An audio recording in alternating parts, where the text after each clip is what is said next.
그것은 피조물 가운데 유일하게 인간만이 하나님과 대화할 수 있고 책임을 져야 하는 존재이기 때문인 것입니다.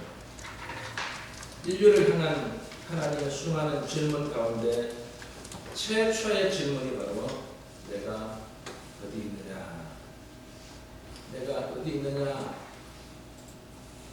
너 지금 어디 있느냐? 이 말입니다.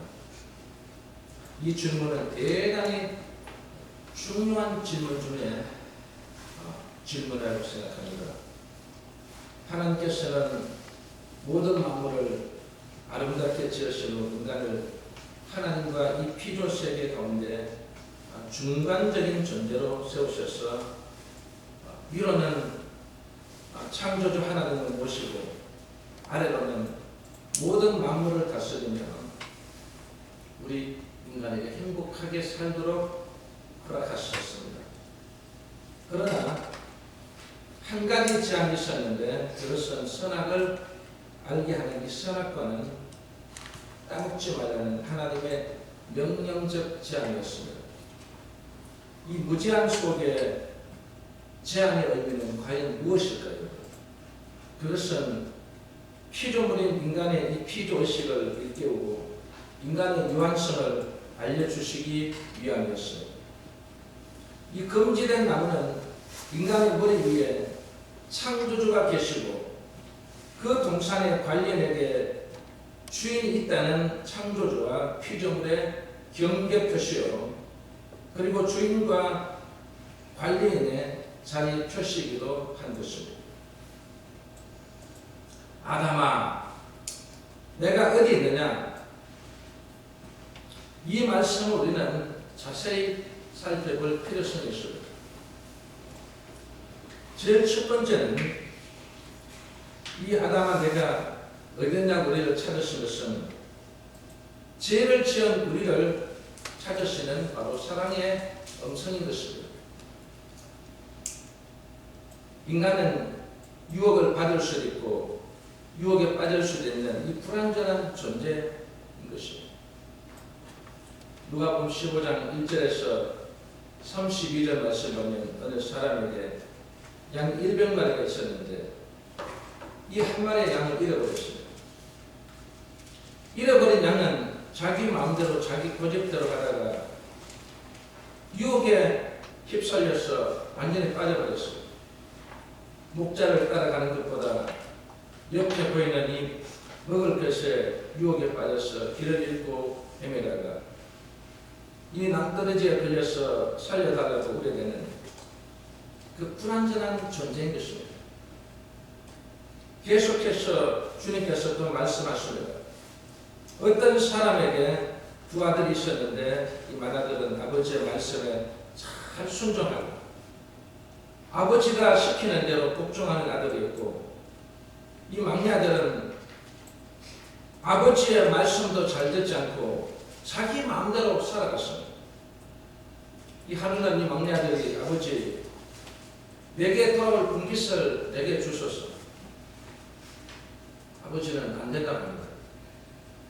아직 너는 어려서 아직은 이 아버지 품속에 있어야 된다는 거죠. 그랬을 때 이 아들은 아버지 그렇지 않습니다. 아버지가 없어도 저는 충분히 잘 살 수 있습니다. 그래서 아버지에게 매일같이 졸랐어요. 아버지는 할 수 없이 이 아들의 분깃을 주고 말았어요. 그래서 이 아버지는 얘야 잘 관리해야 된다. 잘 살아야 된다. 너 행복하게 살아야 돼. 이 아들은 아버지 걱정하지 마십시오. 염려할 필요 없습니다. 저는요 얼마든지 잘 살 수 있습니다. 큰 소리를 크 치고 이 아버지의 분깃을 가지고 먼 나라로 이민을 갔어요. 이제 이 아버지의 그늘에서 벗어났어요. 이제 해방이다. 나는 멋있게 나는 살아봐야지. 그는 결심하고 또 결심했습니다. 그래서 오늘은 먼저 이 술집에 가서 술 한잔 하고 내가 다시 계획을 이제 앞으로 살아갈 계획을 세워야지. 이 술집에 갔더니 여러분 술집에는 어떤 사람이 있습니까? 이 예쁜 여인들이 돈 있는 남자를 가만둘 리가 없어요. 애교를 부리고 애정 표현을 하고 이 남자의 마음을 흔들어댑니다. 그런데 여러분 이 수양버들처럼 흔들리듯이 마음은 송두리째 빼앗기고 이 남자의 마음을 사로잡으니 이 돈 지갑에서 술술 새어 나오는 것입니다. 성경에 주님께서 뭐라고 말했습니까? 허랑방탕하여 그 재산을 흡여해야 됩니다. 이런 우리 인간은 유혹에 빠져서 재산을 탕진했다는 것입니다.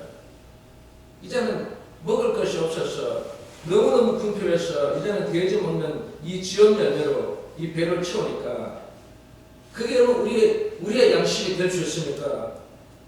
그때야 비로소 아버지의 생각이 났던 것입니다. 그리고 그는 아버지를 생각하면서 이렇게 고백합니다. 아버지, 하늘과 아버지께 죄를 얻었사오니 지금부터는 이 아버지의 아들의 그름을 감당치 못하겠나이다.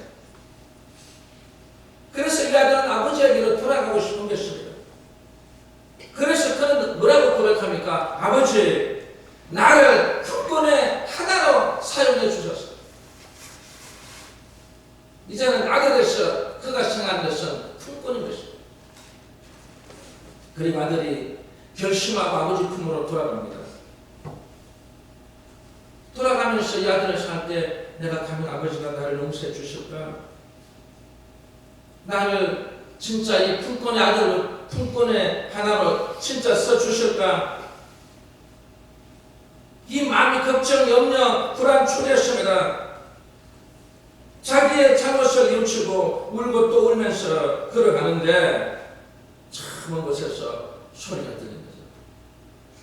내 아들이 아니냐? 내 아들이 아니냐?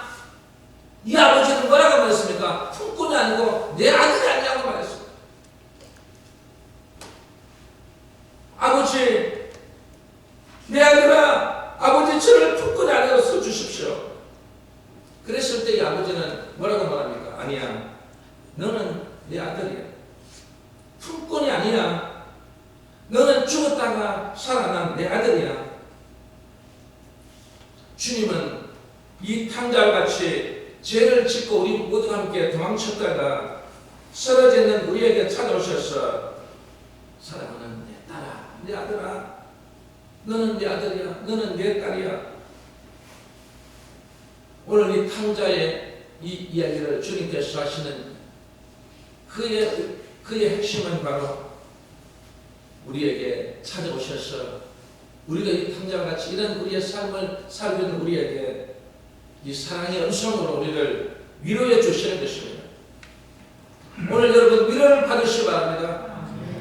오늘 이 자리에 참석한 여러분들은 반드시 이 사랑의 음성을 통해서 오늘 주님께서 여러분의 마음을 우리 만져주시고 여러분을 위로해 주시고 여러분의 용기를 주시고 우리의 두려운 마음들이 사라져서 오늘 여러분 이 성전에 나가는 그 순간부터 우리는 기쁘고 확신을 가지고 살아갈 수 있을 줄 믿습니다. 그리고 아담과 내가 내는 두 번째는 우리의 위치를 재확인하는 것입니다. 하나님은 인간을 모든 피조물보다는 우월하게 하여 영광과 이 종기에 관을 씌우고 만물을 다스리게 하시고 모든 것을 사람의 발 아래에 두셨습니다.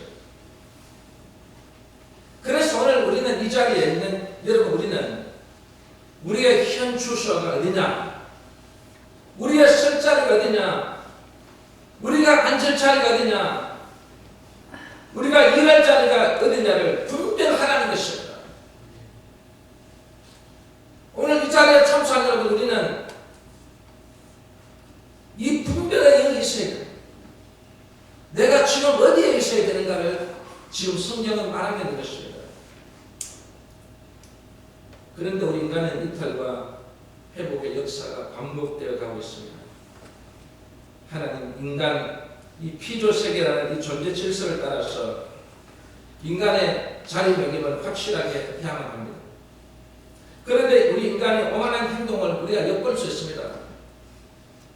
창세기 11장 1절에서 9절 말씀을 보면 성과 대를 쌓아 대 꼭대기를 하늘에 닿게 하여 우리 이름을 내고 온 지면에 흩어짐을 면하도록 했습니다.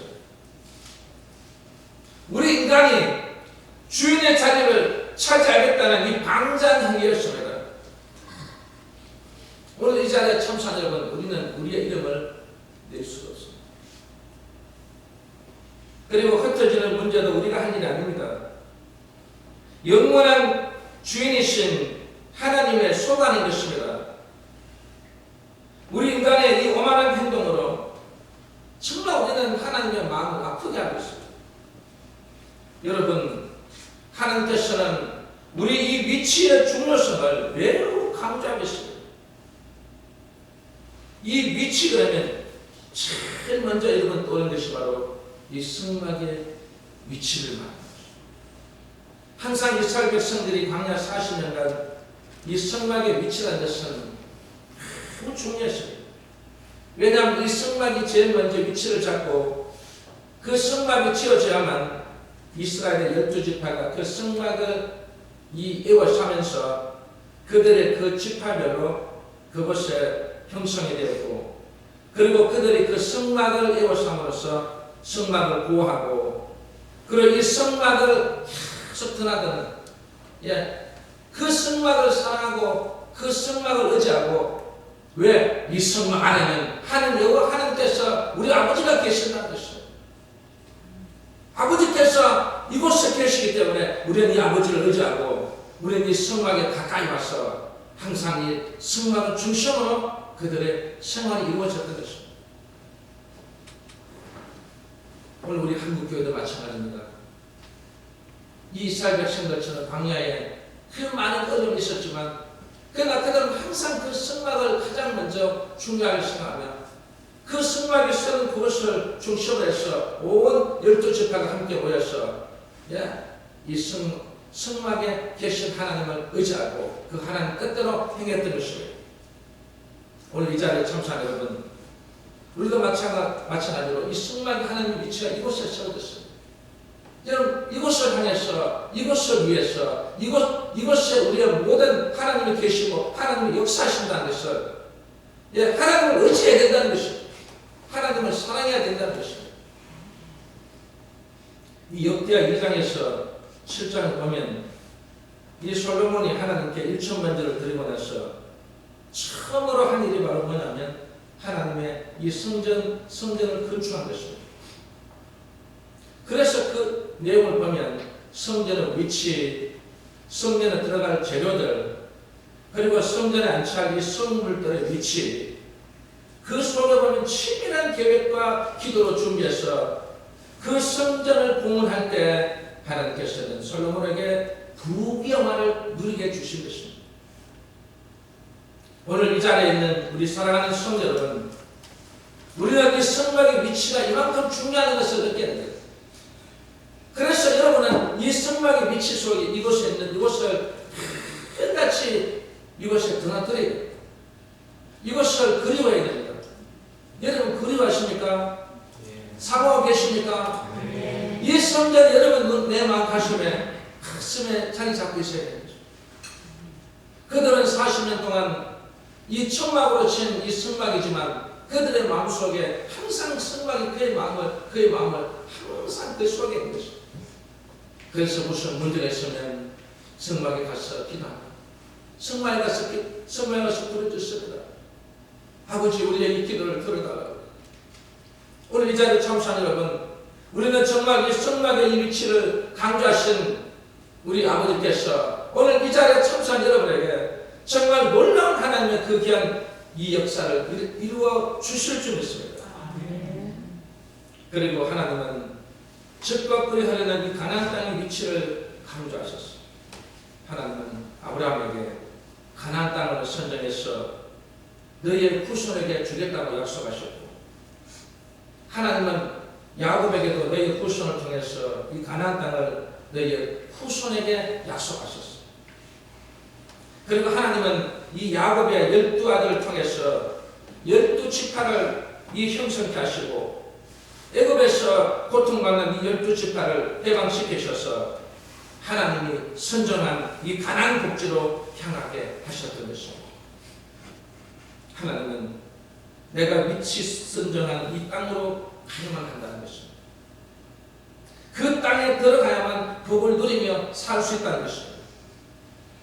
모세가 하나님께 예언했지 않습니까? 아버지여, 저도 가나안 땅에 들어가서 죽고 싶다는 것이었어요. 하나님이 선정한 이 땅에서 제가 죽고 싶다고. 그 모세의 고백을 볼 때 우리는 정말 이 젖박거리는 이 가나안 땅의 위치는 그렇게 중요한 것을 보여준 것입니다. 우리가 이 귀한 위치를 정말 중요하게 생각할 때 하나님께서 선정하신 곳에만 있어야만 우리는 복의 근원이 될 줄 있습니다. 그리고 우리에게 주어진 이 사명의 위치를 말씀하셨어요. 사명의 위치. 그래서 이 바울 고린도전서 12장에 보면 은사는 여러 가지라는 말은 사명의 위치도 다 다르다는 것입니다. 어떤 이는 지혜의 말씀을, 어떤 이는 지식을, 어떤 이는 믿음을, 어떤 이는 병 고치는 은사를, 어떤 이는 능력 행함을, 어떤 이는 예언함을, 어떤 이는 영분별을, 어떤 이는 방언을, 어떤 이는 통역을. 하나님이 교회 중에 이 몇을 세우셨으니 첫째는 사도요, 둘째는 선지자요, 셋째는 교사인 것입니다. 그 다음은 병 고치는 은사요, 서로 돕는 것과 다스리는 것과 각종 방언을 하는 것이라고 말했습니다. 우리가 이 내용을 바울이 말한 것은 무엇 하나 중요하지 않은 것이 없다는 것입니다. 몸은 하나지만 지체는 여럿이라는 것을 보여주는 것입니다. 여러분, 우리 몸의 지체 중에 중요하지 않은 부분이 있습니까, 여러분? 중요합니다. 우리 몸에 하나하나 이 머리카락 하나까지 다 중요한 거예요.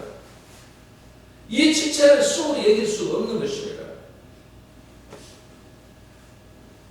그래서 우리는 우리의 사명의 위치가 바로 어떤 사명이든 간에 다 중요한 거예요. 그래서 그 위치라는 그 우리에게 매우 중요한 이 위치를, 나에게 주어진 귀한 은사를, 나에게 주어진 이 사명의 위치를 잘 여러분들이 사용해야 된다는 것입니다. 오늘 아담아 내가 어디 있느냐?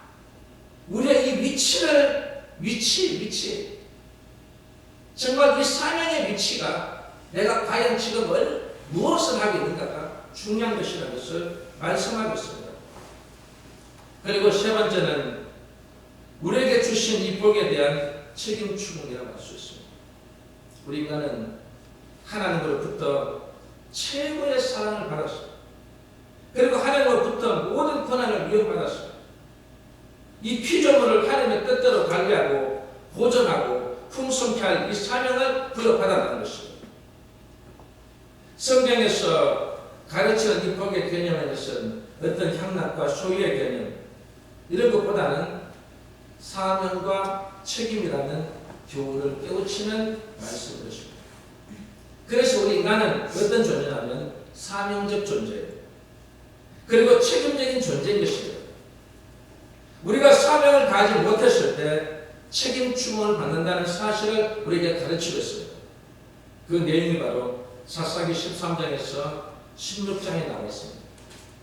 너는 삼가서 포도주와 독주를 마시지 말지며 무릇 부정한 것을 먹지 말라.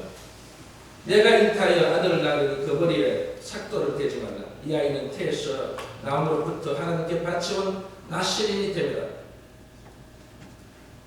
여인이 아들을 낳음에 이름을 삼손이라 하니라.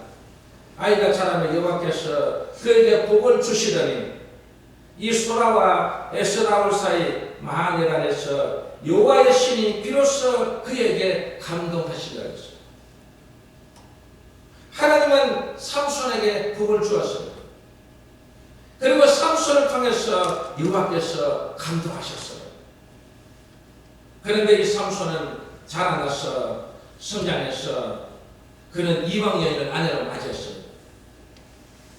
나귀 특별로 1,000명을 죽였을 때 이 삼손의 힘이 어디에서 나오는지를 알려고 치밀한 계획을 세워서 이 삼손을 유혹했던 것입니다. 이 삼손에게 7 비밀인 이 힘의 권한을 하찮은 여인에게 알려져서 나중에 삼손을 보세요. 2 눈이 뽑히고 연자 맷돌을 돌리는 신세가 되었지 않습니까? 하나님은 우리에게 복을 주셨으면 잘 관리하고 책임과 의무를 다할 권리가 있지 않습니까? 그런데 이 삼손은 그 복을 관리하지 못했습니다. 그리고 책임과 의무를 다하지 못했습니다. 여러분, 오늘 우리에게 주신 이 복은 반드시 하나님 뜻 안에서 우리는 책임과 의무를 다해야 될 줄 믿습니다. 그래서 이 삼손은 하나님께서 주신 복을 잘 관리하지 못했을 때 하나님은 삼손에게 복에 대한 이 책임 추궁한 것입니다. 오늘 우리는 이런 우리의 모습이 되지 않기를 바랍니다. 책임 추궁을 바랍니다. 이것은 결코 좋은 것이 아닙니다. 선악과를 따먹고 숲속에 숨어있는 아담을 찾아오셔서 아담아 내가 어디 있느냐? 이 말씀은 하나님께서 책임 추궁하고 있다는 것입니다. 이 하나님의 이 책임 추궁은요, 과연 하나님께서 이 책임 추궁한 하나님의 뜻이 무엇일까요? 바로 하나님에 대한 이 순종은 어떻게 하고 여기느냐 이것입니다.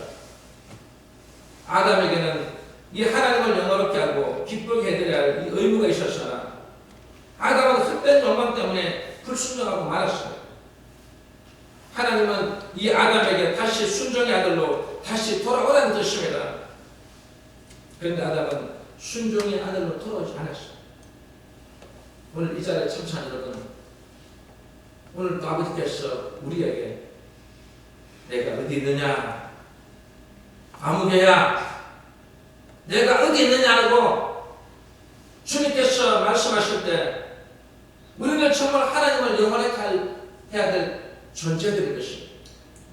지금 세상의 사람들은 정부에서는 왜 예배를 드리냐고 예배를 안 드리고도 얼마든지 집에서 예배 드릴 수 있는데 집에서 드리면 되지 왜 꼭 성전에 가야 되냐 이거죠. 그런데 이것이 하나님을 영원하게 하는 것입니다. 이것이 바로 하나님 마음이 이곳에 있는 것입니다. 이곳이 바로 우리를 만날 수 있는 장소라는 것입니다.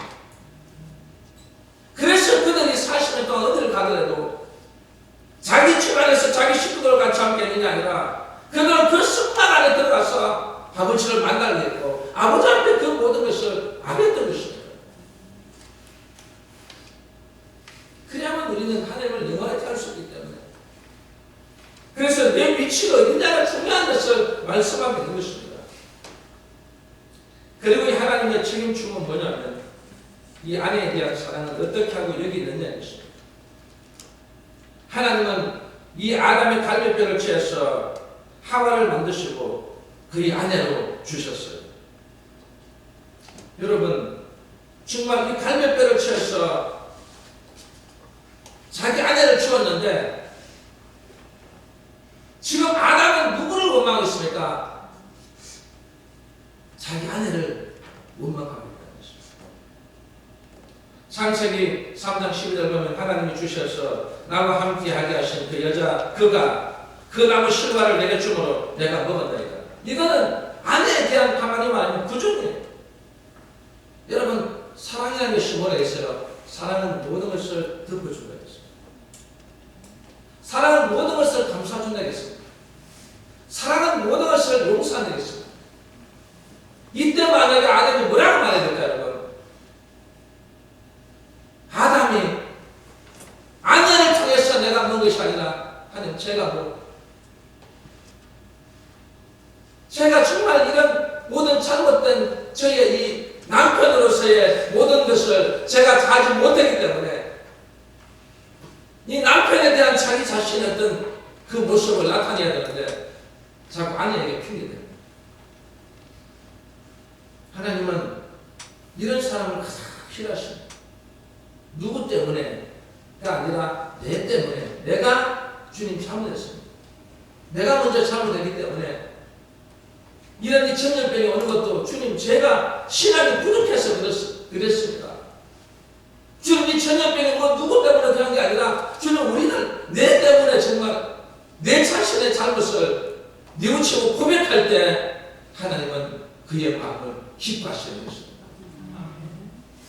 그래서 우리가 회개해야 됩니다. 우리 모두가 하는 방 주님 절대 없습니다. 제가 잘했더라면 이런 전염병이 오지 않았을 텐데 진짜 한 사람의 의인이 진짜 있다면 하나님께서 과연 이런 전염병이 왔겠습니까? 우리가 정말 이런 귀한 의인의 모습을 가지고 우리가 살아가야 되는데 그렇게 하지 못해서 아버지 앞에 우리가 자복하고 회개하는 그 모습을 아버지는 기뻐하시는 것입니다.